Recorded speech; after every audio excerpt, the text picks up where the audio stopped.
40 anos depois do golpe que tirou Salvador Allende do poder, o Chile ainda vive à sombra da ditadura.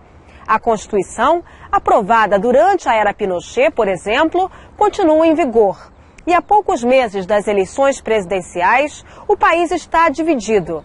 Uma parte dos chilenos acredita que o país deve contar uma nova história, sem o peso da herança de Pinochet. Outra parte acredita que a ditadura trouxe um legado positivo, especialmente econômico. O Sem Fronteiras está em Santiago, onde quer saber que Chile é esse. Los 3 años han sido bastante exitosos, hemos tenido crecimientos por encima del 5,5%, de hecho este último año sería un poco peor. Y eso se ha reflejado también en el mercado laboral, hay más empleo, la tasa de desempleo está en un 6,2%, lo que es histórico para Chile. Lo que creemos que está pasando es que somos víctimas en alguna forma de nuestro propio éxito, en el sentido de que la gente ve las cifras, escucha al gobierno que ha sido bastante exitista, diría yo, diciendo que estas cifras son históricas, diciendo que nunca se había estado tan bien, y la gente siente que eso no se le refleja de alguna forma y quiere acceder a más de este bonanza que se está generando. En ese sentido yo diría que no es que la gente quiera cambiar todo lo que tenemos, sino que quieren una mayor participación en todo esto que se está generando, toda esta riqueza que se está generando, y que algunas personas sienten que no les está llegando en la justa medida que debería. Mesmo com um crescimento robusto, para muitos modelo de desenvolvimento para a região, a economia do Chile tem na base uma incoerência difícil de defender. A distribuição de renda no país está entre as mais desiguais do mundo, segundo dados da Organização para a Cooperação e o Desenvolvimento Econômico. A classe média aumentou. 84% dos chilenos se consideram parte desse setor, que vive na corda bamba e muitas vezes não se sente representado pelo governo. Hasta hace 40 años había un 50% de gente considerada pobre. Hoy día es menos del 14%. Y todo este grupo que pasó a la clase media hoy día quiere acceder a la universidad, hoy día quiere tener un vehículo, hoy día quiere tener una mejor vivienda, y esas genera presiones. Cuando ve que Chile crece y que hay más riqueza, quiere que le llegue más. É o caso de Lorena Escobar, que vive em Ñuñoa, bairro de classe média de Santiago. A maior parte do salário de Lorena vai para a educação e saúde. Yo mi casa sola, tengo 2 hijos, mi mamá también depende de mí, la mantengo completa, trabajo harto, tengo algunos trabajos también extras para poder solventarlo. Vivo en un lugar bueno, mi hija está en una universidad pagada, aunque hubiese estado la estatal igual tiene que pagar. El pago que tiene que hacer es más o menos importante, son unos $650 más o menos, si lo sacamos así. Álvaro, que es mi otro hijo, también ya se terminó de educar. Cuando mi hija tuvo que estudiar, yo no tuve ninguna opción de ninguna beca. Nada más porque tengo un socioeconómico de repente que no califica como muy bajo, pero tampoco tengo que soy muy alto. Es muy cara la educación. Es demasiado, o sea, no todo, porque hay veces que no tenemos derecho, o sea, hay gente que no puede estudiar o que se le tiene que dar la oportunidad a un miembro de la familia porque no se puede pagar. De mis compañeros como más cercanos, de mi colegio, la mayoría no entró a la universidad. Hay muchos que están trabajando, por ejemplo, en mall o en supermercado, etcétera. Buscan pegas, pero esporádicas, promotores. Por el tema de que, claro, la universidad es muy caro y a ellos no les dan ninguna facilidad. Hay algunos que están trabajando y posterior se están pagando los estudios paralelamente. Aqui no Chile, existem 3 sistemas educacionais. O público, que é administrado pelos municípios e é totalmente gratuito. O particular, subsidiado, onde Estado e estudantes contribuem. E o sistema privado, educação cara, mas que é comumente vista como a de melhor qualidade. As universidades públicas não são gratuitas para todos. Uma parte dos estudantes deve pagar, mas não necessariamente aqueles que têm mais dinheiro. Pagam os que não conseguiram ter nota suficiente para uma bolsa de estudos.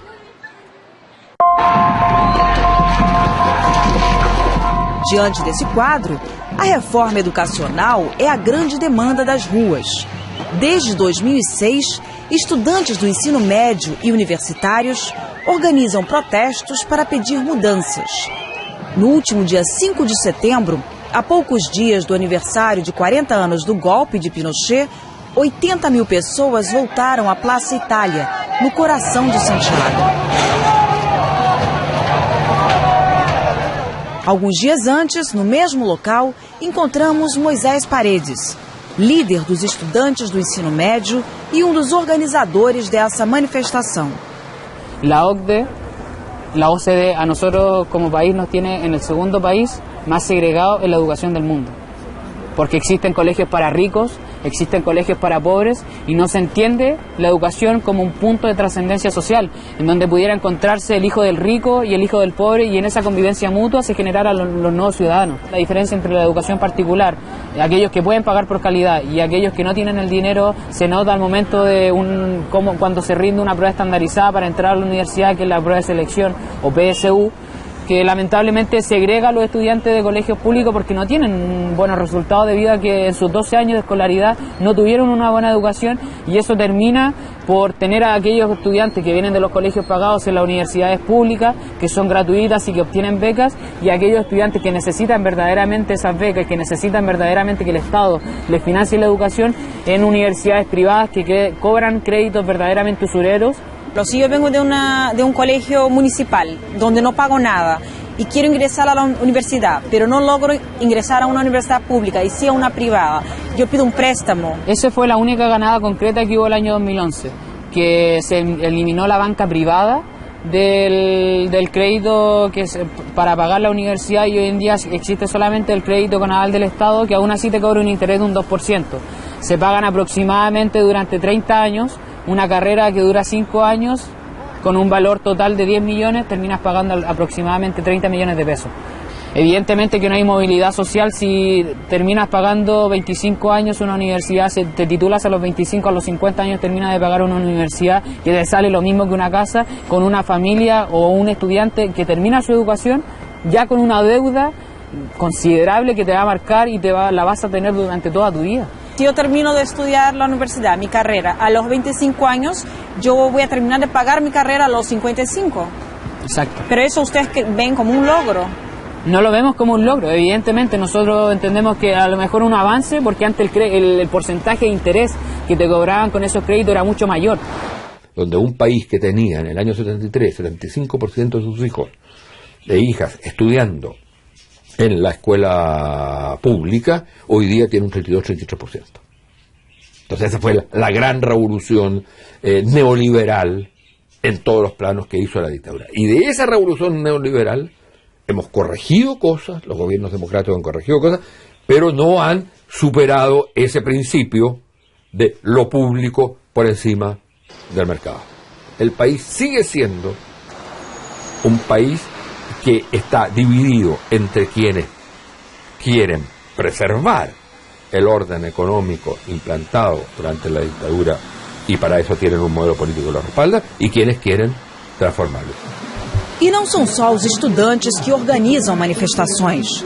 Também encontramos esse grupo de funcionários públicos que fizeram uma espécie de ocupação para chamar a atenção do governo para os baixos salários dos servidores.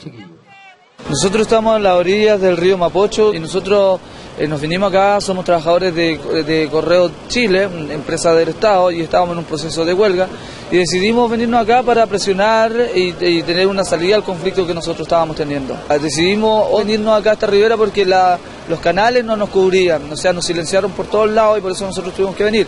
Llegamos acá y nos organizamos de distintas maneras, con distintas funciones.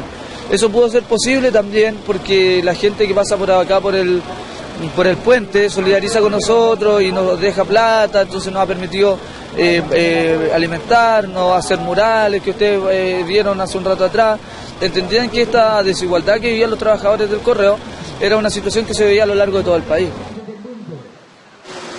Juan Eduardo e Juan Cláudio, pai e filho. 2 gerações de carteiros. Los sueldos siempre han sido precarios en cierto modo, porque mucha gente que tiene 30 años, 40 años tiene un sueldo de 308.000 pesos, o sea, jubila con una pensión paupérrima, porque hablamos de 200.000 pesos. ¿Cuál es el sueldo de un jubilado en Chile? Son 175.000 pesos que voy a percibir yo a contar del de este fin de mes. Entonces por eso es que yo dentro de mis planes es seguir trabajando 1 año o 2 años más, pero hay jubilados que tienen una pensión de 80, 90, 100 mil pesos, o sea, es como que están esperando la carroza solamente. A pressão surtiu o efeito desejado pelos trabalhadores. Depois de 20 dias, eles conseguiram um aumento. Juan Cláudio passou a ganhar 250 mil pesos, o equivalente a pouco mais de R$1.000. Para manter uma casa com 2 filhos, conta com a ajuda da mulher e do filho mais velho, que paga a própria educação. Estamos no restaurante Ligúria, reduto da esquerda chilena em Santiago. Aqui encontramos Patrício Fernandes, diretor da revista The Clinic. Sería más específico. No es solo la desigualdad, no es solo la desigualdad económica, es la gigantesca diferencia de poder que se manifiesta de pronto y que la gente siente entre lo que ellos pueden hacer con sus propias vidas y lo que un pequeñísimo grupo que concentra el poder y la riqueza puede hacer con ellos y con sus propias vidas.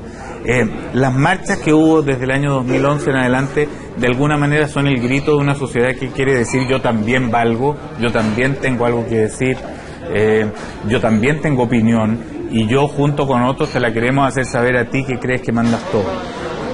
Ese es el tema central del Che de hoy. Sí, passa. Ana Luísa tem 58 anos. Mora nesta casa com outras 7 pessoas. Não trabalha fora porque tem que cuidar dos netos. Conta com a ajuda das filhas e faz doces para fora. Está difícil, sobre todo para donde hay gente casa con numerosa, donde hay ante familia y no hay un dueño de casa, un hombre que trabaje, que dé para la casa, porque aquí habemos puras mujeres. ¿El gobierno ayuda, da alguna especie de aporte? Sí, por ejemplo, a mi hija, ella como tiene 3 hijitos, le dan un familiar, creo, a ella por los niños, y a veces le dan también un bono. ¿Y cómo da el bono el gobierno? ¿Cómo es Intermedio de por ejemplo, a mi hija le pagan todos los meses el familiar de los niños, y ahí en el familiar le dan el bono. ¿Cuánto da el Estado acá en Chile? Sí, ahora no sé si son 2.500 o 3.500, no tengo bien claro. ¿Eso al mes? Claro. ¿Y alcanza? No alcanza con eso. Son 3.500 pesos, que apenas alcanza para comprar el pan y algo para el pan.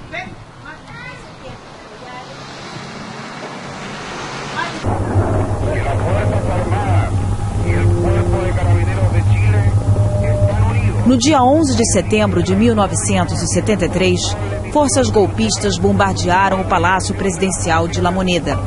O presidente socialista, Salvador Allende, cometeu suicídio e Pinochet tomou o poder, instaurando uma ditadura. La llegada de la dictadura fue un desastre nacional, fue un desastre de nuestra democracia. Creo que eso es reconocido en todas partes, los impactos que ha tenido, ha dividido nuestra sociedad. Y nosotros estamos diciendo de que puede ser que ordenaron el sistema económico, pero eso ya no es suficiente, a nadie le satisface eso, el haber impuesto un modelo neoliberal, ¿no es cierto?, en que la gente gane más dinero, consuma más, eso tiene su límite, eso no altera el gran desajuste social, el gran desajuste que se hizo en nuestra sociedad. A sombra da ditadura não está só no sistema educacional ou restrita ao sistema econômico. 40 anos depois daquele fatídico 11 de setembro, essa sombra também se estende sobre a campanha eleitoral para a eleição presidencial de novembro. De um lado, Evelyn Matei, a candidata do partido União Democrata Independente, de direita. Do outro, a ex-presidente Michelle Bachelet, do Partido Socialista, mais à esquerda no espectro político chileno. No Chile, mais do que no Brasil, essas nuances ideológicas ainda estão bem presentes. La hija de un general responsable de la Academia de Guerra es candidata presidencial contra la hija del general torturado y asesinado en esa Academia de Guerra cuya responsabilidad recaía en el padre de la otra candidata. Dígame si eso no significa que el golpe está hoy absolutamente presente. Se quiera o no se quiera, Evelyn Matei representa las fuerzas que apoyaron el golpe y pertenece al partido, que es el partido creado por Pinochet o por sectores de apoyo a Pinochet para preservar, según ellos decían, la obra del régimen militar. Y Michelle Bachelet expresa a las fuerzas que fueron reprimidas bajo la dictadura y que lucharon contra ella. Entonces, estamos en un momento muy crucial en ese sentido, porque se trata de ver y de pensar a la larga en una proyección que esta elección pueda ser un nuevo plebiscito entre el sí y el no, pero esta vez ya no sobre si se va el dictador o no se va el dictador, sino sobre se superan o no se superan las herencias de la dictadura. Uno lo ve en las campañas presidenciales, por ejemplo, donde se le pregunta a usted dónde participó o no participó, qué rol tuvo, cómo votó en el plebiscito, porque Chile fue una dictadura bien especial que terminó con una votación. ¿Qué votó en esa votación? Todo eso sigue presente. Y yo creo que todavía va a pasar mucho tiempo hasta que desaparezca. Hay que recordar que si bien el golpe militar fue el 73, hubo después mucho tiempo que estuvo el gobierno de Pinochet y recién en el 90 volvimos a tener elecciones democráticas. Entonces han pasado 20 años de elecciones democráticas, todavía cada elección es un proceso nuevo para muchos. A sombra também está na Constituição do país, promulgada em 1980 por Pinochet e que mesmo com a democratização continua vigente.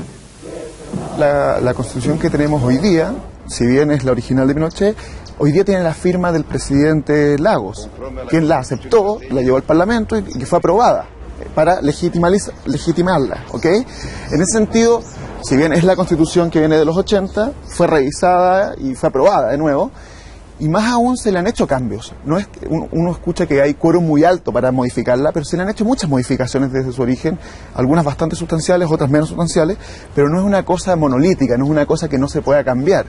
Y por otro lado, nosotros estimamos que es una constitución bastante razonable, en el sentido que es una constitución entendida como liberal, en el sentido más clásico, que limita la participación del Estado en algunas áreas y que protege mucho la propiedad y las libertades de las personas. En ese sentido es una constitución que yo diría bastante inspirada en el modelo de Estados Unidos, por ejemplo, más que en otros modelos bolivarianos que tenemos en la región. Aún siendo decretada durante el gobierno militar, una constitución que tiene libertades. Claro, que tiene libertades y sobre todo que protege mucho las libertades económicas de las personas. Y por eso es tan importante el planteamiento que se hace y que ha hecho Michelle Bachelet, que este país no necesita reformas, necesita una gran transformación. Nueva constitución, no reforma la constitución. Y el expresidente Ricardo Lagos ha dicho: hay que partir de una hoja en blanco. Ahora la discusión es si es vía asamblea constituyente u otra, pero va a tener que ser alguna, como la misma Michelle Bachelet ha dicho, que tenga una instancia participativa para que permita legitimidad. Ha dicho reforma tributaria, pero reforma tributaria no es un cambio aquí o acá, implica una nueva estructura tributaria. Eso significa un golpe de muerte al modelo económico neoliberal, porque implica además una intervención y mayor capacidad de intervención del Estado. La herencia de la dictadura, no hay nada, pero nada en el sentido más absoluto y total del término, positivo que pueda ser imputado a la dictadura. No, es un legado puramente negativo. Es el único caso del mundo en que el dictador es comandante en jefe del ejército después de dejar el puesto de dictador porque perdió, digamos, un plebiscito. No hay otro caso. Imagínense Alemania, que Hitler no se suicida, se recompone a Alemania y le dice: bueno, usted quiere sacar cargo del ejército. Eso es la aberración de nuestra transición. Esa es una llaga, una herida no resuelta y que solo se resuelve con una nueva constitución.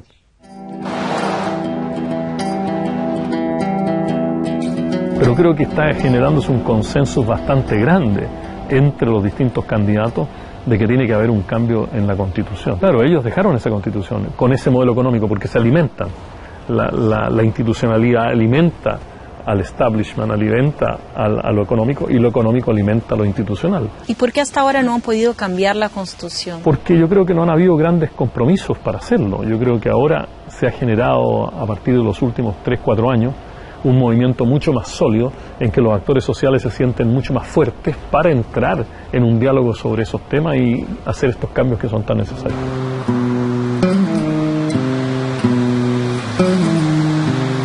Hoy día estamos en periodo de elecciones y las elecciones que vienen van a tener que enfrentarse los candidatos principalmente con las propuestas que tiene, con propuestas respecto de lo que esas movilizaciones pusieron sobre la mesa.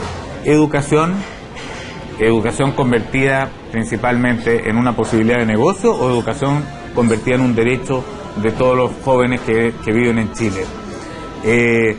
Igualdad en términos no solo de tratar de intentar estrechar esta gigantesca diferencia social que hay en Chile y que además lleva a una sociedad muy segregada, que se encuentran poco, donde los distintos mundos sociales casi no se interrelacionan.